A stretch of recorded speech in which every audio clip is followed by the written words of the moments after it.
अयोध्या के राम मंदिर ट्रस्ट में बड़ा प्रशासनिक बदलाव हुआ है। ट्रस्ट ने चंपत राय और अनिल मिश्रा की छुट्टी कर दी है, उनके इस्तीफे स्वीकार कर दिए। इसके साथ ही भारतीय वन सेवा के सेवानिवृत्त अधिकारी कृष्ण मोहन को अंतरिम महासचिव की जिम्मेदारी सौंपी। लेकिन ये बैठक केवल इस्तीफों तक सीमित नहीं रही। ट्रस्ट ने भविष्य के लिए एक और बड़ा फैसला लिया और अब राम मंदिर ट्रस्ट के संचालन में पहली बार मुख्य कार्यकारी अधिकारी यानी सीईओ नियुक्त किया जाए और इसके लिए 3 सदस्यीय हाई लेवल चयन समिति का भी गठन किया गया है, जिसमें सेना के अधिकारी, इसमें रिटायर्ड जस्टिस, इस तरह के अधिकारी और समाज सेवा से जुड़े हुए लोग भी शामिल हैं। आइए देखते हैं पूरी रिपोर्ट, जिसमें पूरे ट्रस्ट के आज हुई अहम बैठक के बारे में, उसके फैसलों के बारे में। महंत नृत्य गोपाल दास की अध्यक्षता में शुरू हुई बैठक में चंपत राय और अनिल मिश्रा के इस्तीफे पर विचार। ट्रस्ट ने दोनों के त्यागपत्र को स्वीकार कर लिया। ट्रस्ट ने स्पष्ट किया कि उनके नियमों के अनुसार किसी भी पदाधिकारी का त्यागपत्र मिलते ही उसे तत्काल प्रभाव से स्वीकृत मान लिया जाता है। साथ ही साथ इसी बैठक में भारतीय वन सेवा के सेवानिवृत्त अधिकारी कृष्ण मोहन को ट्रस्ट का अंतरिम महासचिव नियुक्त किया।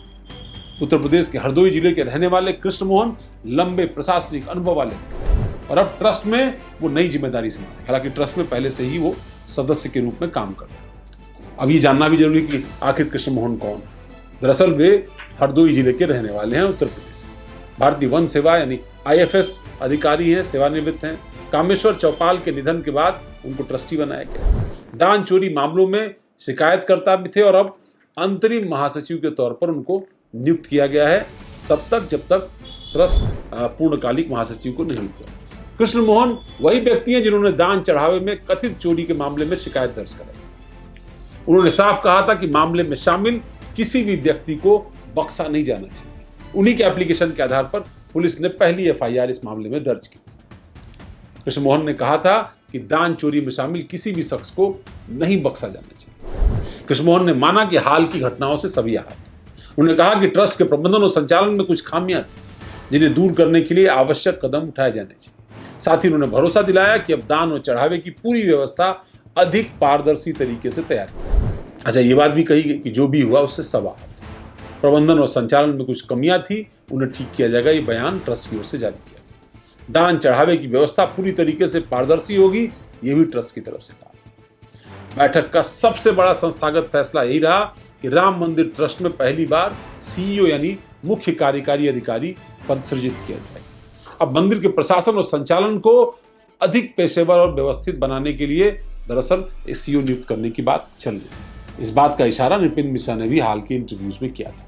इस नियुक्ति की प्रक्रिया को पूरी तरीके से निष्पक्ष और पारदर्शी रहने के लिए ट्रस्ट ने 3 सदस्यीय चयन समिति का गठन किया। उसमें 3 सदस्य जो है वो शामिल किए। राम मंदिर ट्रस्ट ने ये जब फैसला लिया है तो सीईओ बनाने के लिए जो 3 सदस्यीय समिति गठित की है, उसमें रिटायर्ड न्यायाधीश Pramod Kohli, retired lieutenant general Vishnukant और सुरेश हावड़े शामिल। इस समिति में न्यायपालिका और सेना दोनों के अधिकारी, अनुभवी अधिकारी उसमें शामिल हैं। ट्रस्ट का मानना है कि इससे प्रशासनिक जवाबदेही बढ़ेगी, निर्णय प्रक्रिया मजबूत होगी और भविष्य में संचालन अधिक पेशेवर तरीके से किया जा सकेगा। इस बीच ट्रस्ट के कोषाध्यक्ष स्वामी गोविंद देव गिरी ने श्रद्धालुओं से अपील की कि वे अफवाहों पर ध्यान न दें। उनकी तरफ से कहा गया कि जांच अपनी प्रक्रिया से आगे बढ़ रही है और किसी भी तरह के भ्रामक जानकारी पर भरोसा करने की जरूरत नहीं। ट्रस्ट की बैठक के बाद ये सभी प्रेस कॉन्फ्रेंस में आए। गोविंद देवगिरी ने कहा कि बेवजह अफवाहों पर ध्यान न दिया जाए। महत्वपूर्ण बयान उस वक्त आया जब ट्रस्ट की बैठक समाप्त हो गई। अब अगली बैठक 22 तारीख को होगी। एसआईटी की रिपोर्ट आने के बाद ट्रस्ट की अगली बैठक होगी, जिसमें जांच रिपोर्ट, प्रशासनिक सुधारों और आगे की कार्रवाई पर विस्तार से विचार किया जाए। यानी आने वाले दिनों में राम मंदिर ट्रस्ट की कार्य प्रणाली, दान प्रबंधन और प्रशासनिक ढांचे में बड़े बदलाव देखने को मिल सकते हैं। अब सीईओ आने से क्या बदलाव होगा, ये समझना बहुत जरूरी है।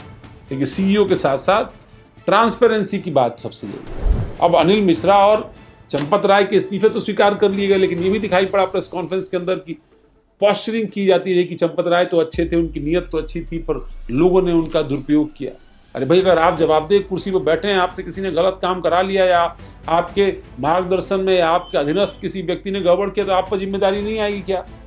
दूसरी ओर कृष्ण मोहन जो है वो एक पाक साहब छवि के व्यक्ति माने जाते हैं और मैंने आपको बताया कि वो हरदोई के रहने वाले, अंतरिम महासचिव ने बनाया गया।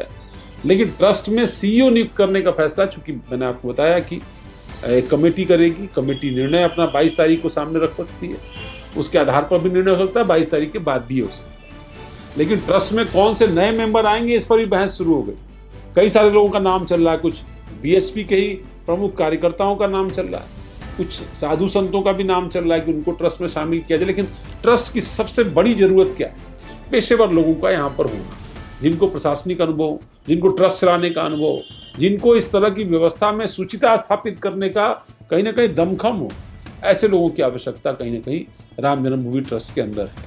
क्योंकि जिस तरह से आस्था गहरी है राम मंदिर को लेकर के, जिस तरह की लोगों की भावनाएं हैं, और खास तौर पर वस्तुओं की चोरी को लेकर के, चढ़ावे की चोरी को लेकर के, जो उपहार दिए गए, जो दान दक्षिणा दी गई, उसकी चोरी को लेकर के कई तरह की अफवाहें, कई तरह की शिकायतें। ट्रस्ट के अधिकारी आज तमाम उन वस्तुओं को भी लेकर के, कुछ सांकेतिक वस्तुओं को लेकर के पहुंचे थे जिनके बारे में आशंका जाहिर की गई थी कि वो गायब है। ट्रस्ट ने उनको मीडिया के सामने रखा और दिखाने की कोशिश की कि भाई जैसे रामचरितमानस था, काकभूषुंडी जी की प्रतिमा थी, कुछ हार थे, उनके माध्यम से बताने की कोशिश हुई कि सब कुछ इतना बुरा नहीं जितना बुरा कहा जाता है।